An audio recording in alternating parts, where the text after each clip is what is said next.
ద్వాదశ స్థానంలో సంచరిస్తున్న చంద్రుని యొక్క ప్రభావం వలన కుంభరాశి వారికి ఈరోజు మీ శారీరక సౌష్ఠవం కోసం క్రీడలలో సమయాన్ని గడుపుతారు.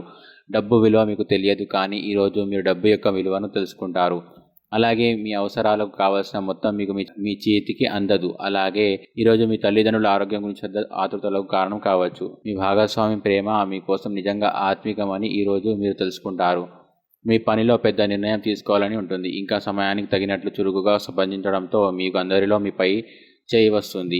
అలాగే మీ కింద పనిచేసేవారు చెప్పే సలహాలకు కూడా మీరొక చెనివ్వవచ్చు. పనికి వచ్చే సలహాలు వినవచ్చు. అలాగే తీరికలైన సమయం గడుపుతున్న వారికి ఈరోజు చాలా కాలం తర్వాత సమయం దొరుకుతుంది, కానీ ఎక్కువగా ఇంటి పనుల కొరకు సమయాన్ని కేటాల్సి ఉంటుంది. అలాగే ఇటీవల జీవితం మీకు చాలా కష్టతరంగా గడుస్తుంది, కానీ ఈరోజు మాత్రం మీ జీవిత భాగస్వామితో కలిసి ఆనందపు అంచులను చవిచూస్తారు. ఇక కుంభరాశి వారు ఈరోజు వచ్చే ఇబ్బందులను అధిగమించడానికి, అనుకూల పరిస్థితులు ఏర్పడడానికి అష్టోత్తర శతనామ స్తోత్రాన్ని పారాయణం చేయండి. మంచి విశేషమైన శుభ ఫలితాలను పొందుతారు. ఈ వీడియోని లైక్ చేయండి, షేర్ చేయండి. మరి మీరు ఏమైనా సమస్యలతో బాధపడుతుంటే వాటి పరిష్కారం కోసం మీరు గురువుగారి నెంబర్కి కాల్ చేసి మీ సమస్యలకు తగిన పరిష్కారం పొందండి. ఖచ్చితంగా మీ సమస్య పరిష్కారం అవుతుంది. ఇంకా మీరు అనుకున్నటువంటి అన్ని పనుల్లో కూడా అంతా మంచి జరగాలని కోరుకుంటూ సర్వేజన సుఖినో భవంతు.